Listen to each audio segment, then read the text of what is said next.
They're old enough. The land will be ours soon anyway. Let's put it on the market now."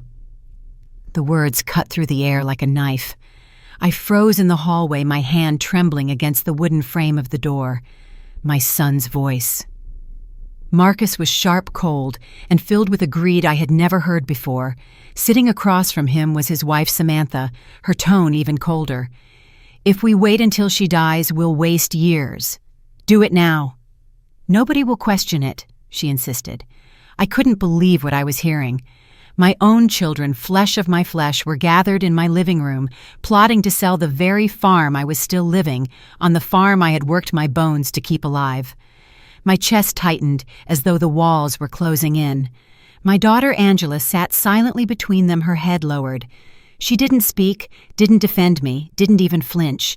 It was as if I wasn't her mother anymore, but just an obstacle standing in the way of their future. I wanted to burst into the room and scream, but no sound came out of my mouth. My throat was dry, my heart hammering against my ribs. Every word felt like a dagger sinking deeper.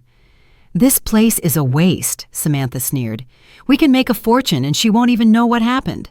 I gripped the wall to steady myself. My knees shook. My son, my only son, was willing to throw me away like I was nothing but dust. I had given my life to build this home, this farm for them.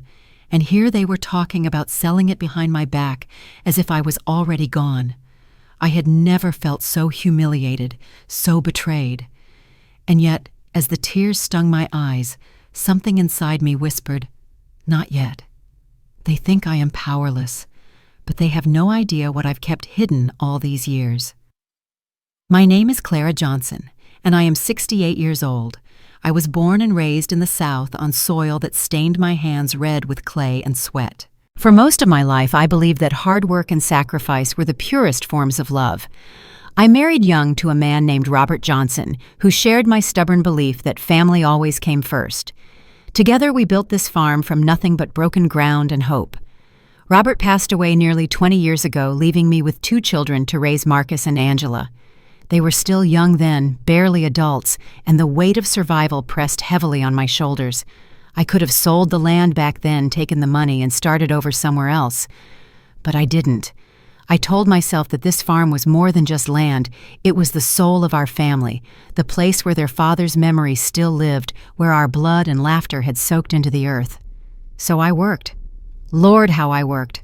I woke up before dawn and plowed the fields myself when there was no one else to do it. I learned how to bargain with buyers at the local market, hauling crates of vegetables with arms that were often too tired to lift. I stretched every dollar until it screamed, just so Marcus and Angela could have the chance to finish school. I patched their clothes, cooked simple meals, and sometimes went hungry so they would never know what it felt like to starve. I wasn't perfect, but I gave them everything I could. Marcus was my pride, smart, charming, ambitious. I dreamed he would one day run the farm, carry his father's legacy forward. Angela was softer, quieter, with eyes that always carried a kind of sorrow I couldn't quite erase. I told myself that together they would look after me when I was old, that the sacrifices I made would mean something. The years went by, and my children grew into adults. Marcus married Samantha, a woman who walked into our family with high heels and sharper words. From the beginning, I could feel her disdain for the farm, for the life Robert and I had built. She laughed at the old wooden fences, sneered at the dirt under my nails, and whispered to Marcus that he deserved more. I tried to welcome her, to see the good in her, but her eyes always measured me as though I were in her way. Angela, meanwhile, drifted further from me after she moved into the city. She visited less often, and when she did, she looked torn, like she wanted to say something, but couldn't. Still, I loved them both, with the kind of love only a mother knows, deep, unshakable, forgiving, to the point of blindness. Through all of this, the farm remained my constant. The soil responded to my hands. The animals trusted me. The old house with its creaky floors and drafty windows gave me comfort on nights when loneliness threatened to swallow me whole. I had believed, perhaps foolishly, that this land would one day bring my family together again, that Thanksgiving dinners and Christmas mornings would echo with laughter within these walls. I never imagined that the very people I raised would see it as nothing more than a price tag. Now, standing at the doorway, listening to their plans to strip it away from me, I realized how naive I had been. My sacrifices were not sacred in their eyes. My love had become invisible. The blood, sweat, and years I poured into this farm meant nothing to them. Still, even in my grief, I felt a flicker of strength, because what they didn't know, what none of them knew, was that Robert had left behind more than just memories when he died. He had left behind a promise written in ink tucked away safely for this very moment, and that promise might just be the only thing that could save me now. At first, I told myself I must have misheard. Surely my children, the ones I had broken my back to raise, wouldn't truly plot to sell the land beneath my feet. But the more I listened, the more undeniable it became. Their words carried the sting of truth, and soon after that day, their behavior left no room for doubt. It began with the little things. Marcus stopped greeting me when he came home, walking past me with his phone pressed to his ear, pretending to be too busy to acknowledge me. Samantha's voice, dripping with sarcasm, filled the kitchen whenever she visited. "Clara, you really should stop working out there in the fields. You're too old, and frankly it looks pitiful." She laughed, a sound sharp enough to cut. I bit my tongue. I wanted to believe she was just rude, that Marcus would defend me, but he didn't. Instead, he nodded along as though agreeing that his mother had become nothing but an embarrassment. Then came the money. One evening I went to withdraw some savings from my account, the small emergency fund I had scraped together from years of market sales, only to find half of it gone. When I asked Marcus, he brushed me off with a wave of his hand. "Don't worry, Mom. I used it for some bills. I'll pay you back." But he never did. When I pressed the issue, Samantha rolled her eyes. "It's family money, isn't it? Why are you acting like it's yours alone?" The farm, once my sanctuary, became a place of tension. They criticized the peeling paint on the barn, the sagging fence, the old equipment that still managed to run. "This place is falling apart," Samantha sneered one afternoon. "If we sold now, we could get a nice house in the suburbs. Marcus deserves that. You've kept him stuck here long enough." Her words twisted into my chest. Marcus stood beside her silent, but his silence screamed louder than any insult. Angela visited sometimes, but she was no comfort. She would sit at the kitchen table, eyes fixed on her coffee hands, fidgeting. I could see the war in her heart. She wanted to defend me, but she feared the storm of Marcus and Samantha. When I asked her directly if she thought the farm should stay in the family, she looked away. "Marcus just wants what's best for everyone, Mama. Maybe change isn't such a bad thing." Her words, though softer, hurt just as much.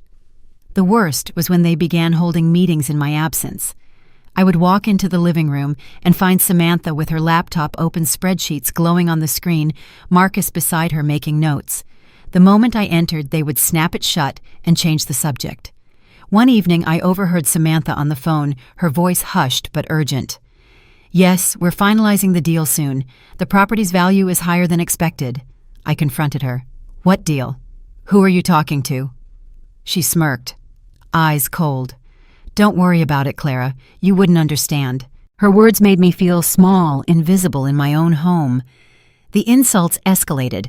At dinner one night, Samantha commented on my worn clothes. "You still wear those rags. You could at least try to look decent. No wonder people think this place is stuck in the past." Marcus chuckled at her remark, not even glancing at me. Another time when I tried to join their conversation about finances, Marcus snapped, "Mom, you're too old to understand these things. Just leave it to us." Too old. The phrase echoed in my mind long after he had said it. I was too old to matter, too old to make decisions, too old to be respected. I tried to remind them of what this farm meant. "Your father and I built this from nothing," I told Marcus one evening. "This land fed you, clothed you, gave you everything you have today." But Samantha scoffed. "And look where it got us, stuck in dirt. He could have been so much more if not tied to this place." Marcus didn't deny it. The bitterness grew day by day until even simple meals became battlefields of silence and disdain. I felt like a ghost haunting the halls of my own house, unseen and unwanted. Every night, I lay awake staring at the ceiling, wondering how my children had grown into strangers. The final straw came when I discovered documents on the kitchen counter, Papers with real estate listings, projected sale prices, and notes about nursing homes circled in ink. My name wasn't mentioned anywhere. My future had been decided without me, as if I were already gone. I sank into a chair, the papers trembling in my hands. Betrayal burned in my chest like fire. My son, my Marcus, wasn't just allowing this, he was leading it. Samantha had planted the seed, but Marcus had watered it with his own ambition. In that moment, I realized I was no longer just a mother trying to keep peace. I was a woman under siege, fighting for the very ground beneath her feet. And though they believed I was powerless, they had no idea of the strength I still carried and the secret I had kept hidden all these years. The breaking point came on a Sunday afternoon, one of those days when the sun was high, but its warmth never seemed to reach my bones. I walked into the house after spending hours in the fields, only to hear voices echoing from the living room. At first I thought it was just Marcus and Samantha arguing again, but as I stepped closer, my heart sank. Sitting in my own living room was a stranger, a man in a pressed suit, his briefcase open on the coffee table. Papers were spread across it like maps of my own destruction. Marcus leaned forward, pen in hand, while Samantha hovered at his side, her smile sharp and triumphant. "This is the agreement," the man said, tapping the documents. "Once signed, the buyer can proceed immediately. The property value is excellent, especially considering the location." I stood frozen at the doorway, my breath caught in my throat. Angela was there too, sitting quietly on the couch, her hands folded in her lap, face pale. She didn't look at me. Marcus's voice was steady, confident. "Perfect. The sooner we finalize this, the better." My stomach twisted. I stepped into the room, my voice trembling. "What is this? What are you doing in my house?" They all turned. For a moment, silence filled the air. Then Samantha's eyes narrowed. "Clara, you shouldn't sneak around. We're discussing important business." "Important business?" My voice cracked, rising louder. "This is my home, my land, and you sit here selling it like I'm already dead." The suited man shifted uncomfortably, glancing between us. Marcus's jaw tightened, but he didn't back down. "Mom, please, you're making this harder than it needs to be. The farm is falling apart. It's time to let go." "Let go," I whispered, my hands trembling. "This land is all I have left of your father. It is where I raised you, where I bled and sweated for you. And now you want to throw me out of it like garbage." Samantha's voice cut through mine, cold and sharp. "You've had your time, Clara. You can't work this place anymore. You can't even keep up with the bills. We're doing you a favor." Her words sliced deeper than any blade. I felt my knees weaken, the room spinning around me.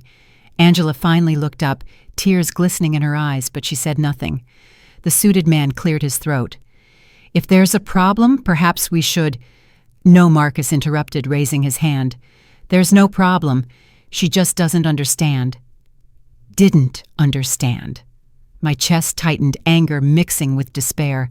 "I understand perfectly," I said, my voice breaking. "I understand that my own son is willing to sell me out, to toss me aside for money." Samantha crossed her arms, smirking. "Don't be so dramatic. We'll make sure you're taken care of.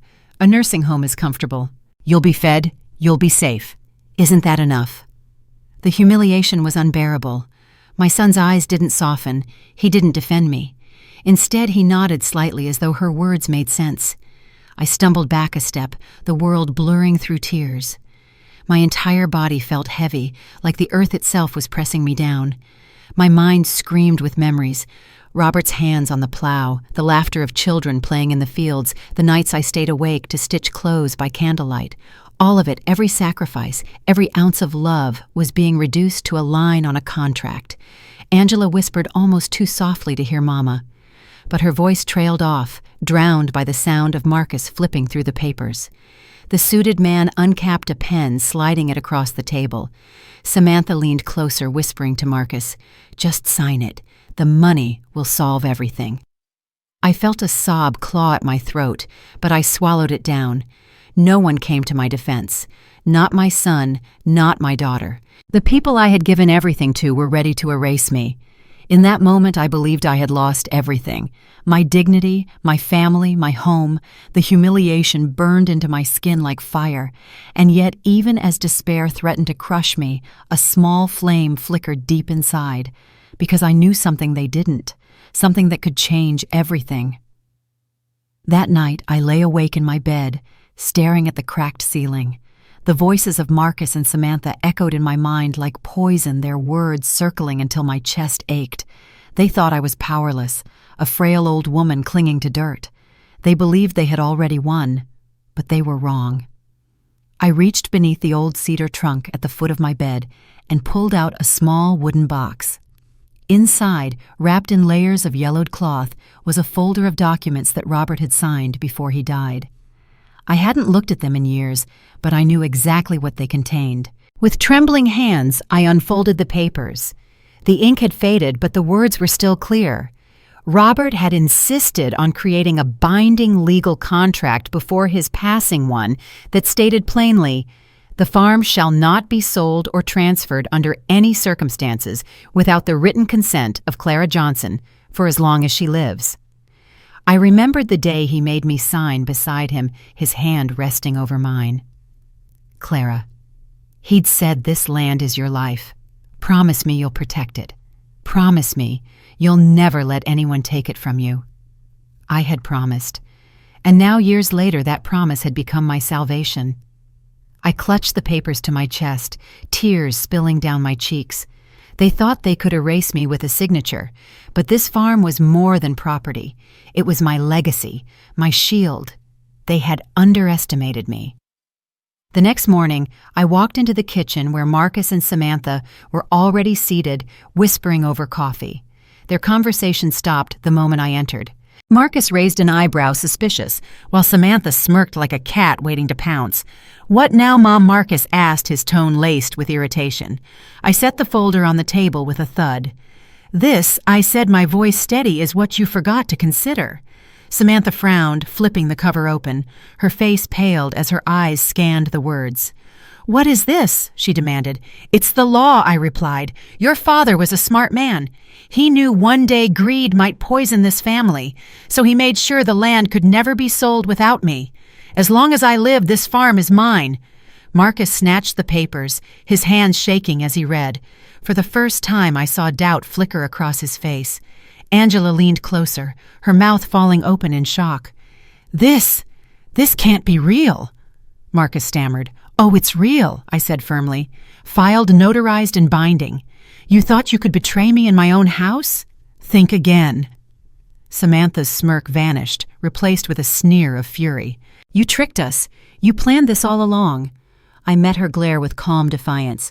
"No, Samantha, I protected myself. You assumed I was weak, but you never bothered to ask what I had prepared." The silence that followed was heavy, thick with tension. Angela's eyes filled with tears, her lips trembling. Marcus dropped the papers back on the table, his pride crumbling beneath the weight of his own betrayal. For the first time in years, I felt powerful, not because of the contract itself, but because I had reminded them that I was not invisible. I was not disposable. And this battle was far from over. The weight of silence lingered in the kitchen after I dropped the contract on the table. Marcus sat stiff, his eyes darting between me and the papers while Samantha's face twisted with rage. Angela kept her head lowered, her hands trembling as though she was caught between two worlds. I straightened my back, a surge of strength coursing through me. "You wanted to erase me," I said, my voice firm, "but you cannot erase what is rightfully mine. This farm is bound to me as long as I breathe. You cannot sell it, not now, not ever without me." Marcus tried to regain control. "Mom, please don't make this harder than it needs to be. We're just trying to help you. Help me." My laugh was bitter. "By stealing from me, by plotting to throw me in a nursing home while you pocket the money, don't you dare call that help." Samantha slammed her fist on the table, the sound sharp as a whip. "You're selfish. You've chained Marcus to this worthless dirt his entire life. He deserves better, and you can't stop us forever." I met her fury with calm resolve. "You're wrong. The law is on my side, and so is truth. If you try anything further, I'll take this contract to court. Do you want the entire town to know you tried to swindle your own mother?" Her mouth snapped shut, her cheeks flushing red.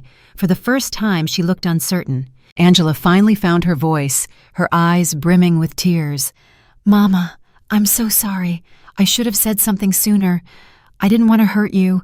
I turned to her, my heart aching. Child silence hurts more than words. You let them speak for you, and in doing so, you betrayed me too. But you still have a choice. Which side are you on?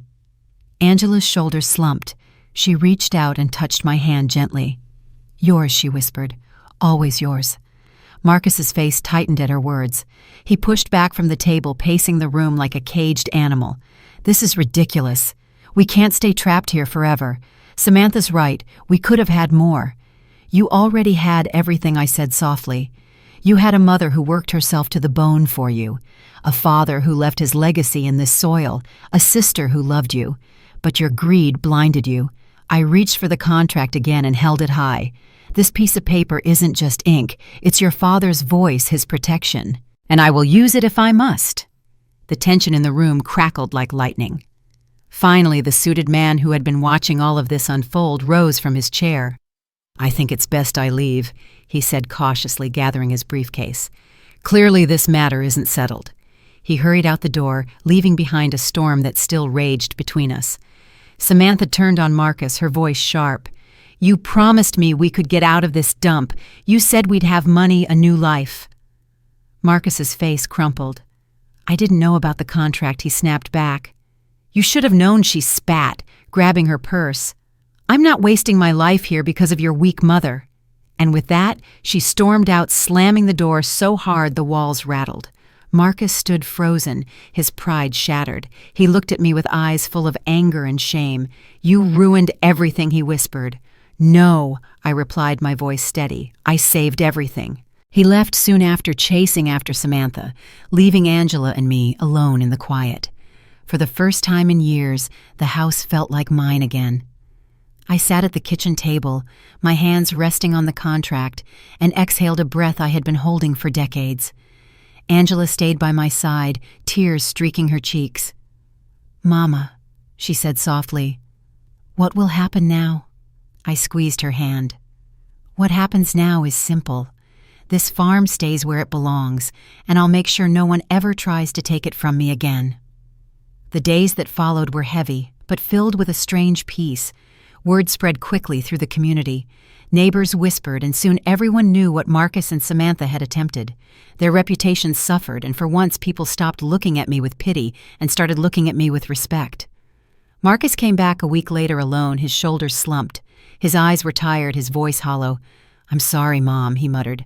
But I could see in his face that the apology was only half-formed, tangled with pride. I told him the truth he needed to hear. "Sorry won't fix what you tried to do, but you can decide what kind of man you'll be from here on. You either honor this family, or you lose it." He left without answering, and I didn't chase him. Some lessons must be learned in silence. For me, the victory wasn't in humiliating them. It was in standing my ground and keeping the promise Robert and I had made together. The farm remained mine, and with it so did my dignity. I had been tested by betrayal, humiliated in my own home. But I had risen not with anger, but with truth and strength. And that was enough. When I look back now, I see more than betrayal. I see a lesson carved deep into my heart. I learned that sometimes the very people you love the most can become blinded by greed, forgetting the sacrifices that built their lives. It is a pain sharper than any wound knowing that your children would sell your legacy before you are even gone. But I also learned that strength does not vanish with age. The world may call us old, but wisdom is a shield sharper than steel. That contract was not just a legal paper. It was a reminder that I had the right to protect myself even against my own blood. To those listening, hear me clearly, never underestimate the power of preparation. Guard what is yours, and never be afraid to stand tall, even when you stand alone. Family should mean loyalty, gratitude, and love. But when those values are abandoned, you must still value yourself. If you have parents, honor them. If you have children, teach them to respect where they come from. And if life ever forces you to choose between silence and dignity, choose dignity. Because in the end, land and money may come and go, but self-respect once lost is the hardest thing to regain. I held on to mine, and that has made all the difference.